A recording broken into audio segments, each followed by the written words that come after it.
Hello everyone. सो इससे पिछले video में हमने डेटाबेस के बेसिक कॉन्सेप्ट्स के बारे में बताया था, जिसमें हमने देखा था कि एसक्यूएल की क्वेरीज को हमने कितने पार्ट्स में डिवाइड किया है और उसमें हमने टीडीएल, डीएमएल, डीसीएल और टीसीएल के बारे में पढ़ा था। सो उसके बाद हमने नेमिंग कन्वेंशन भी देखा था। इस वीडियो में मैं डीडीएल, डीएमएल को डिस्क्राइब्ड वे में बताने जा रही हूँ।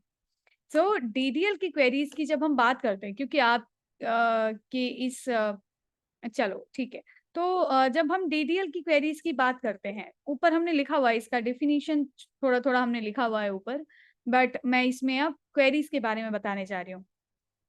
डीडीएल की क्वेरीज हमारे पास, जैसा मैंने बताया था कि डीडीएल की क्वेरीज को हम स्कीमा पे अप्लाई करते हैं। तो डीडीएल की क्वेरीज में सबसे पहली जो क्वेरी है वो है क्रिएट कमांड। कमांड आप कह लो, आप क्वेरी कह लो, एसक्यूएल क्वेरी, बात सेम है। दूसरी क्वेरी है ऑल्टर, नेक्स्ट है ट्रंकेट और नेक्स्ट है ड्रॉप। ऐसे ही हमारे पास डीएमएल एक कैटेगरी है एसक्यूएल क्वेरीज का, जिसमें हमारे पास कुछ क्वेरीज आती हैं। जैसे फर्स्ट नंबर की हमारी क्वेरी है इंसर्ट कमांड, जो टेबल में डेटाज को ऐड कराने का काम करता है। दूसरी हमारी क्वेरी है जिसे हम कहते हैं सेलेक्ट कमांड, जो डेटाबेस की सबसे इंपॉर्टेंट क्वेरी है और बहुत सारे तरीके से हम इसे यूज किया करते हैं। तो डेटाबेस में सबसे ज्यादा यूज होने वाली कोई क्वेरी है वो है सेलेक्ट कमांड। इंसर्ट और सेलेक्ट के बाद नेक्स्ट क्वेरी इसमें आपको देखने को मिलेगा अपडेट, जो पहले से स्टोर किए गए रिकॉर्ड्स में कुछ चेंजेस का काम करता है। और नेक्स्ट है डिलीट, जो पूरे रोज को डेटाबेस टेबल से हटाने का काम, रिमूव करने का काम करता है। इस तरीके से ये चार क्वेरीज डीएमएल के अंदर आती हैं। टीसीएल की क्वेरीज जो कि आपके सिलेबस में है, और अगर आप पीएल एसक्यूएल वाला चैप्टर देखोगे, जैसे आप ये वाला चैप्टर देखोगे, यहाँ जो ये ट्रांजैक्शन, ग्रांटिंग, रिवोकिंग और ये सारी बातें जो इन्होंने लिख रखी है, ये उसी का एक पार्ट है। तो टीसीएल के अंदर जो कमांड्स आते हैं वो हैं कमिट और रोल बैक। कमिट और रोल बैक, इसके साथ साथ एक सेफ ट्रांजैक्शन नाम का भी हमारा कमांड है जो इसमें यूज किया जाता है, जिसको सेफ ट्रांजैक्शन, कहीं कहीं पे इसको बिगिन ट्रांजैक्शन और ऐसे करके अलग अलग नामों से जानते हैं। इसके बाद नेक्स्ट हमारे पास एक क्वेरी है डीसीएल, जो मैंने बताया था कि डेटा को कैसे सेव किया जाए, डेटा को कैसे कंट्रोल किया जाए, अनऑथराइज्ड एक्सेस से कैसे डेटा को बचाया जाए, ताकि कोई भी यूजर हमारे डेटाबेस में जाके उसमें कोई चेंजेस ना करे, कोई छेड़छाड़ ना करे, और हमें अपने डेटा की सिक्योरिटी बढ़ाने पे ध्यान देना है। वो ये डीसीएल है जो हमारे यूजर्स को कंट्रोल करने का काम भी करता है। जैसे एक ही डेटाबेस के लिए हम कई यूजर्स बना रहे हैं। यूजर्स आप समझते हैं, वो लोग जो उस डेटाबेस को एक्सेस कर सकते हैं, जो डेटाबेस में रखे गए टेबल्स, डेटा को देख सकते हैं। जब हम बात करेंगे डीसीएल की, तो इसमें हमारे पास कमांड्स आएंगे जो कि है ग्रांट। नेक्स्ट हमारे पास एक कमांड है जो कि है रिवोक। रीनेम कमांड भी एक कमांड होता है जो कि आपको कहीं कहीं डीसीएल में भी देखने को मिलेगा और कहीं कहीं पे आपको डीडीएल के अंदर भी देखने को मिलेगा। ये क्वेरीज की कैटेगरी है, एसक्यूएल क्वेरीज की बेसिक है ये बहुत डेटाबेस का। तो एसक्यूएल की क्वेरीज में डीडीएल, डीएमएल, डीसीएल, टीसीएल, चार तरीके की कमांड्स आते हैं। चार कैटेगरी में एसक्यूएल की कमांड्स को बांटा गया है, जिसमें डीडीएल स्कीमा पे काम करने वाली क्वेरीज का कलेक्शन है, डीएमएल डेटाबेस के रिकॉर्ड्स पे काम करने वाली क्वेरीज का कलेक्शन है, टीसीएल डेटाबेस में जो ट्रांजेक्शन्स हो रहे हैं, मैंने बताया था ट्रांजेक्शन्स क्या है, सेट ऑफ चेंजेस जो एक साथ किसी एक काम को करने के लिए डेटाबेस में जो कई सारे चेंजेस किए जाते हैं, उन्हें हम एक ट्रांजेक्शन के नाम से जानते हैं। पिछली वीडियो में हमने बताया था। टीसीएल में वो कमांड्स आते हैं। और जब यूजर्स को मैनेज करने की बात आती है, ताकि एक ही डेटाबेस के कई यूजर्स हम बना सकें, तो हम डीसीएल का यूज किया करते हैं। इसमें जो हमारी सबसे फर्स्ट क्वेरी है वो है क्रिएट कमांड। जैसे कि आपके सिलेबस में भी दिया हुआ है कि आपको डेटाबेस में टेबल्स को क्रिएट करना, इंसर्ट, अपडेट, डिलीटिंग, ये सारी बातें आपको पढ़नी है। ये साथ ही साथ दिया हुआ है यूजिंग कॉन्स्टेंट्स। तो इसको पढ़ने से पहले हम छोटा सा एक टॉपिक आपको बताना चाहेंगे डेटा टाइप्स के बारे में। डेटा टाइप्स क्या है? मैंने आपको पिछली वीडियो में बताया था, टेबल 2 पार्ट्स में बटा हुआ है। एक पार्ट है टेबल का हेडर, जो टेबल में स्टोर होने वाले डेटा को डिफाइन करता है, और दूसरा है टेबल के रिकॉर्ड्स, जो बाकी डेटा उस टेबल में स्टोर किए जाएंगे। टेबल का हेडर जब हम बनाते हैं, तो हर हेडर के साथ साथ हम कुछ बातें भी बताते हैं। जैसे टेबल के हेडर की मैं बात करूं, यहाँ पे मैंने दिखाया था कि अगर आप ऐसे कोई डेटा रख दोगे और आपने इसमें 2 नाम लिखे हैं, श्याम और मिस्टर हरी, लोगों को समझ नहीं आएगा कि ये श्याम क्या है और ये मिस्टर हरी क्या है।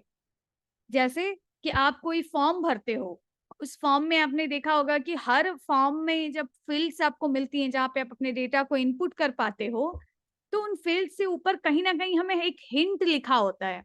जैसे कि कोई भी आप अगर रजिस्ट्रेशन फॉर्म देखोगे, तो आप देखोगे कि हर एक फॉर्म में ऊपर कहीं ना कहीं ये लिखा होगा कि आप ये जो फील्ड, ये जो वैल्यू आप भर रहे हो, ये क्या है, क्या आप इनपुट कर रहे हो। जैसे हम यहाँ देखें तो ये लिखा हुआ है फुल नेम, मीन्स यहाँ और यहाँ जो आप इनपुट करोगे वो आपका नेम होगा, ये डेट ऑफ बर्थ होगा, ये ईमेल एड्रेस होगा, इंश्योरेंस होगा, ये सारी बातें होंगी।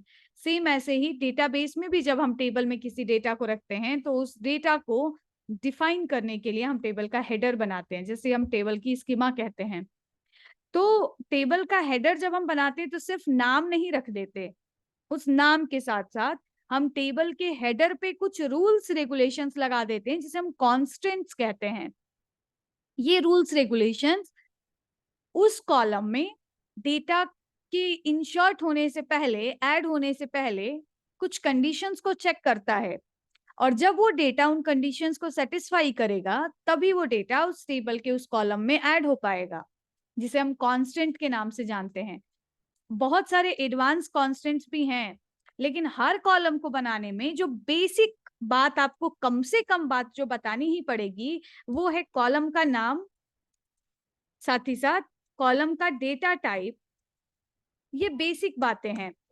कुछ ऐसे डेटा टाइप्स होते हैं जिनको साइज की जरूरत पड़ती है, तो जब आप उस टाइप के डेटा टाइप को यूज कर रहे हैं, तो इसके साथ साथ ब्रैकेट के अंदर आपको साइज भी बताना पड़ेगा। तो अगर आप किसी एक टेबल में 10 अलग अलग टाइप के डेटा को स्टोर करना चाहते हैं, 10 कॉलम बना रहे हैं, तो हर कॉलम का नाम के साथ साथ आपको डेटा टाइप बताना पड़ेगा। वो डेटा टाइप उस कॉलम में आने वाली वैल्यू के टाइप को बताता है कि वो वैल्यू किस तरीके की होगी, क्या उसका फॉर्मेट होगा। साथ ही साथ मिनिमम मैक्सिमम वैल्यू भी कहीं ना कहीं इस डेटा टाइप से डिफाइन हो जाता है। तो टेबल के अंदर आप समझ गए डेटा टाइप क्या काम करता है। टेबल के अंदर डेटा टाइप टेबल के कॉलम्स जो हम बना रहे हैं, उन कॉलम्स में स्टोर होने वाली वैल्यू को दर्शाता है कि वो वैल्यू क्या होगी, किस रेंज से किस रेंज के अंदर की होगी, ये सारी बातें। ये डेटा टाइप्स, कुछ इंपॉर्टेंट डेटा टाइप्स हैं हमारे पास जो मैं आपको बताती हूँ। एक डेटा टाइप है हमारे पास numeric data type. Numeric data type मतलब जब आप नंबर्स स्टोर करना चाहते हैं, लेकिन नंबर्स में भी कई कैटेगरीज हैं। जैसे न्यूमेरिक डेटा टाइप में आपको एक डेटा टाइप मिलेगा इंट। इंट मतलब होता है होल नंबर्स, इंटीजर जिसे हम कहते हैं। जब आप होल नंबर्स को स्टोर करना चाहते हैं, पूर्णांक वैल्यूज, ये इंटीजर है। डेटाबेस में इंटीजर को स्टोर करने के लिए कई सारे अलग अलग टाइप्स डेटा टाइप बनाए गए हैं। जैसे बिग इंट एक डेटा टाइप है, इंट करके एक डेटा टाइप है। तो इस तरीके से कई सारे डेटा टाइप्स हमारे पास हैं। इसके अलावा आपको एक और डेटा टाइप मिलेगा जो कि है फ्लोट। और फ्लोट जो कि डेसिमल वैल्यूज को दिखाता है, जिस वो वैल्यूज नंबर्स ही हैं वो भी, लेकिन वो पॉइंट के साथ आ रहे हैं, दशमलव के साथ आ रहे हैं। इसमें आपको मिलेगा फ्लोट डेटा टाइप।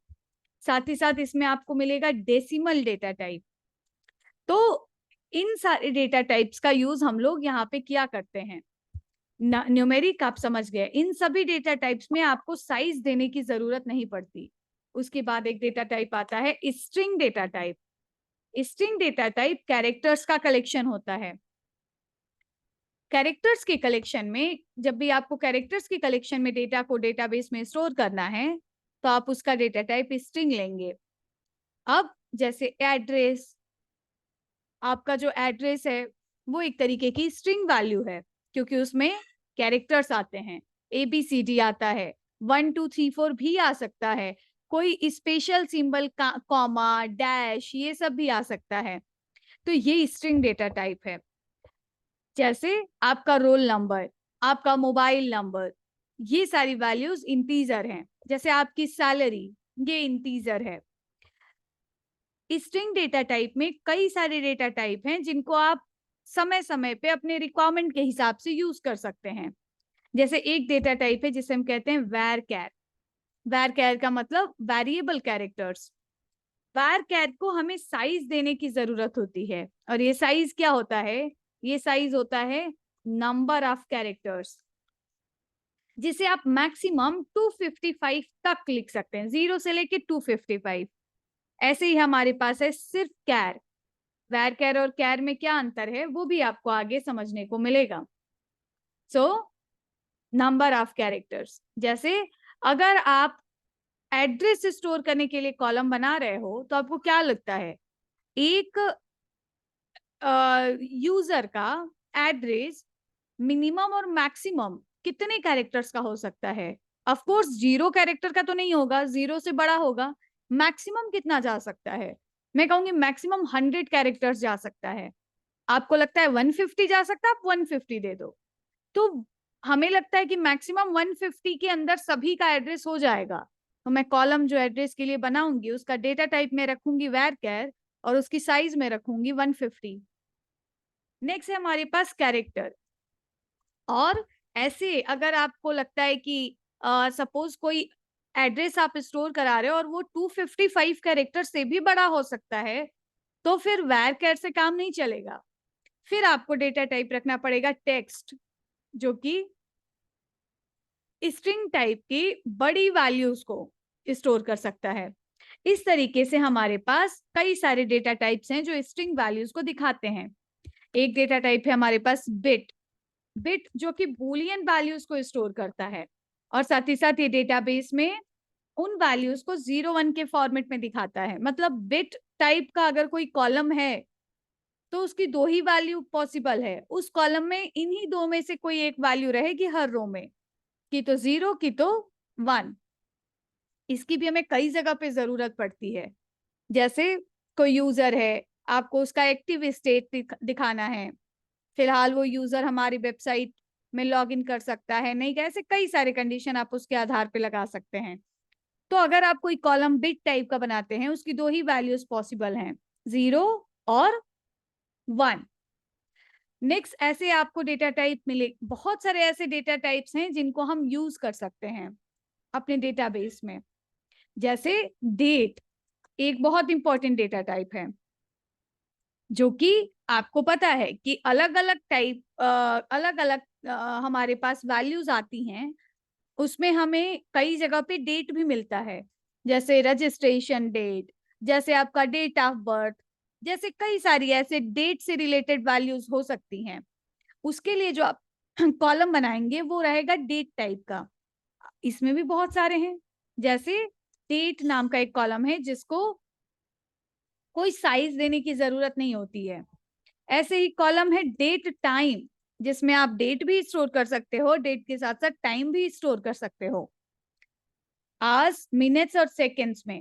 तो ऐसे करके ये कुछ इंपॉर्टेंट डेटा टाइप्स हैं जो मैंने आपको बताया।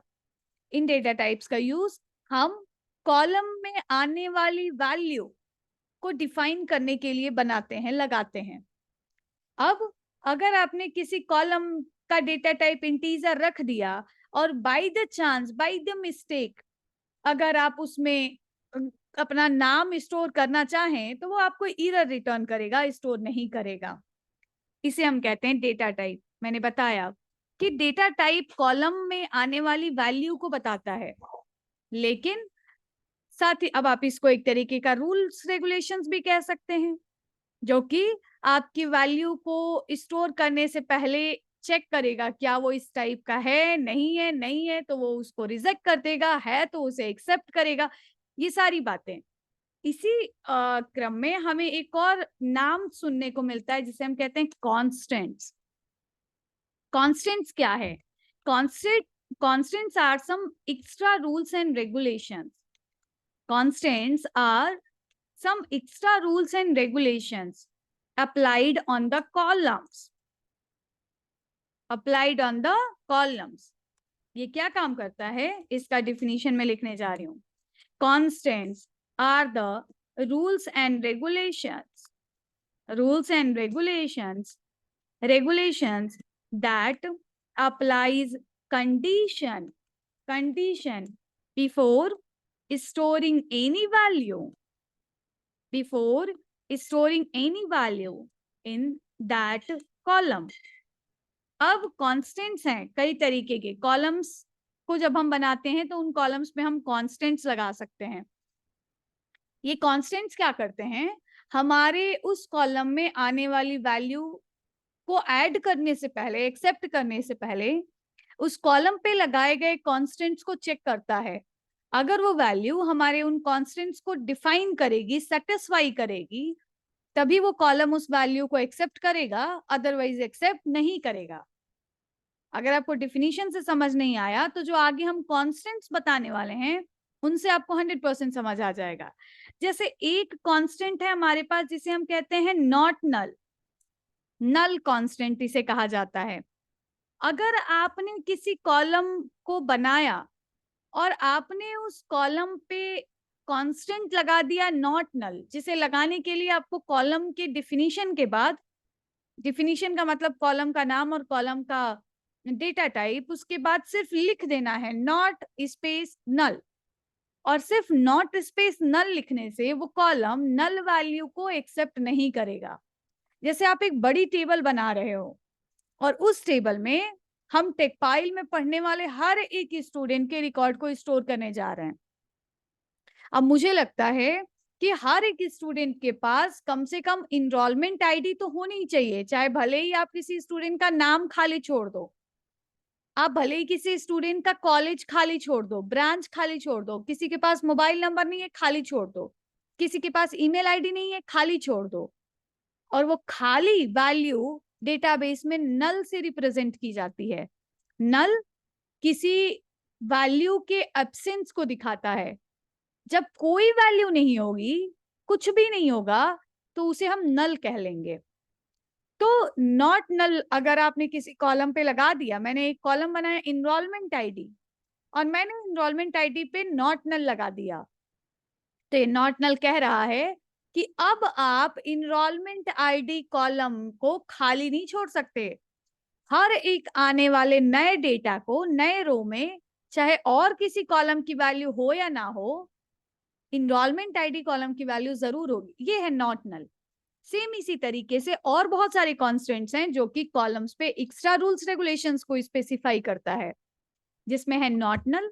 नॉट नल के बाद आएगा डिफॉल्ट कॉन्स्टेंट्स. नॉट नल क्या डिफाइन करता है, नॉट नल डिफाइन करता है column can not have null value. Null value. Default क्या स्पेसिफाई करता है, default provides an alternate value for null. Suppose कि अगर हमने किसी कॉलम, सपोज कि हमने कोई एक कॉलम बनाया किसी टेबल में कॉलेज के नाम का, या सपोज हमने कोई एक टेबल में कॉलम बनाया फी के नाम का. हम चाहते हैं आपको हर यूजर का फी स्टोर करना पड़ेगा, लेकिन सपोज अगर किसी ने फी स्टोर नहीं किया तो हमने कहा अगर किसी ने फी स्टोर नहीं किया तो बाय डिफॉल्ट नल नहीं दिखाना है, खाली नहीं छोड़ना है. बाय डिफॉल्ट उस यूजर की फीस 5000 हो जाए तो हम उस कॉलम पे क्या लगा देंगे, डिफॉल्ट कांस्टेंट, और डिफॉल्ट की वैल्यू क्या पास कर देंगे, 5000. और ऐसा करने से क्या होगा, ऐसा करने से ये होगा कि अगर उस कॉलम में कभी नल वैल्यू आएगी तो नल की जगह पे वो डिफॉल्ट कांस्टेंट को ऐड कर लेगा. आगे मैं एक छोटे से एग्जांपल से इन सबको प्रैक्टिकल वे में भी बताऊंगी. सो डिफॉल्ट कांस्टेंट के बाद आपको देखने को मिलेगा एक कांस्टेंट जिसे हम कहते हैं चेक कांस्टेंट. और check constraint apply and condition on the column that condition will be checked, वो कंडीशन चेक की जाएगी before adding any value in the column. मैंने कहा कि आपका एक कॉलम बन रहा है, उस कॉलम पे आप एक कंडीशन लगा दो, जो कंडीशन उस कॉलम में आने वाली हर वैल्यू से पहले चेक की जाएगी। अगर वो वैल्यू उस कंडीशन को सेटिस्फाई करेगा तभी वो स्टोर हो पाएगा, इंसर्ट हो पाएगा। जैसे हम एक एज नाम का कॉलम बना रहे हैं और हमने कहा कि हमारे टेबल में बस उन्हीं स्टूडेंट्स का रजिस्ट्रेशन होगा जिनका एज 15 साल से ऊपर हो, तो हमने उस पे चेक कांस्टेंट लगा दिया और हमने कहा हर बार इस कॉलम में वैल्यू ऐड करने से पहले इस कॉलम की वैल्यू को चेक करो, अगर वो 15 से बड़ी है तभी ऐड करो, नहीं तो मत ऐड करो। This is check constraint. हमारे पास एक और कांस्टेंट है जो बहुत ही इंपॉर्टेंट है, जो कि है प्राइमरी की कांस्टेंट। प्राइमरी की कांस्टेंट क्या डिफाइन करता है? प्राइमरी की कांस्टेंट डिफाइन करता है अ पीके टाइप कॉलम, पीके मतलब प्राइमरी की type column can have only unique values. Each row will have different values for pk type column.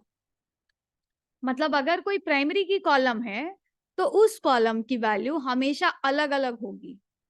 अब जैसे डुप्लीकेसी कोई ये हटाता है, आपने कोई मोबाइल नंबर नाम का कॉलम बनाया और उस कॉलम में ऐसा हो गया कि आपने गलती से किसी स्टूडेंट का मोबाइल नंबर किसी और स्टूडेंट में ऐड कर दिया, या फिर एक ही मोबाइल नंबर आपने 3-4 स्टूडेंट में ऐड कर दिया बाय मिस्टेक। ऐसा हो सकता है, बिल्कुल पॉसिबल है। लेकिन अगर मोबाइल नंबर कॉलम को प्राइमरी की बनाया गया है, पहले से उस पे प्राइमरी की कांस्टेंट लगाया गया है, क्या तब भी ये पॉसिबल है? बिल्कुल नहीं। अगर प्राइमरी की कांस्टेंट किसी कॉलम पे लगा दिया तो उस कॉलम में गलती से भी डुप्लीकेट वैल्यू आने की संभावना नहीं है और ना ही नल वैल्यू आने की संभावना है। तो प्राइमरी की का मतलब ही क्या है? प्राइमरी की का मतलब है no duplicate value and no null value. आप उस कॉलम में किसी भी लाइक उस कॉलम में कोई भी वैल्यू नल भी नहीं हो सकती, साथ ही साथ डुप्लीकेट भी नहीं हो सकती। ये है हमारा प्राइमरी की कांस्टेंट। प्राइमरी की कांस्टेंट के बाद एक और कांस्टेंट आता है जो कि बहुत ही इंपॉर्टेंट है, जो कि है फॉरेन की कांस्टेंट। फॉरेन की कांस्टेंट। अच्छा, फॉरेन की कांस्टेंट से पहले मैं आपको एक और कांस्टेंट बताती हूँ, जिस कांस्टेंट को हम कहते हैं यूनिक कांस्टेंट। यूनिक कांस्टेंट बिल्कुल प्राइमरी की कांस्टेंट की तरह ही है, सेम यूनिक की कांस्टेंट बिल्कुल प्राइमरी की कांस्टेंट की तरह ही है। यूनिक की कांस्टेंट, यूनिक की का मतलब क्या है? यूनिक की का मतलब है वही, लेकिन इसमें बस एक अंतर है। आप चाहो तो किसी एक रो में उस कॉलम में नल भी स्टोर कर सकते हो। मतलब यूनिक की इक्वल्स टू प्राइमरी की प्लस और नल वैल्यू, 1 नल वैल्यू। ये सिर्फ यूनिक वैल्यू को स्टोर करेगा। ये कॉलम यूनिक की टाइप का कॉलम सिर्फ अलग अलग वैल्यूज को, डिफरेंट वैल्यूज को, जिसे हम डिस्टिंक्ट वैल्यूज भी कहते हैं, डिस्टिंक्ट वैल्यूज को स्टोर करेगा, लेकिन किसी एक जगह नल वैल्यू स्टोर हो सकती है। ये है यूनिक की कांस्टेंट। नेक्स्ट हमारा जो कांस्टेंट है वो है फॉरेन की कांस्टेंट, जो कि बहुत ही इंपॉर्टेंट है। फॉरेन की कांस्टेंट या फॉरेन की आप इसे कह लो, ये एक तरीके का रूल है, इसलिए इसको कांस्टेंट कहा जाता है। फॉरेन की कांस्टेंट क्या बताता है? When a column of a table, when a column of a table stores values that is already value of another table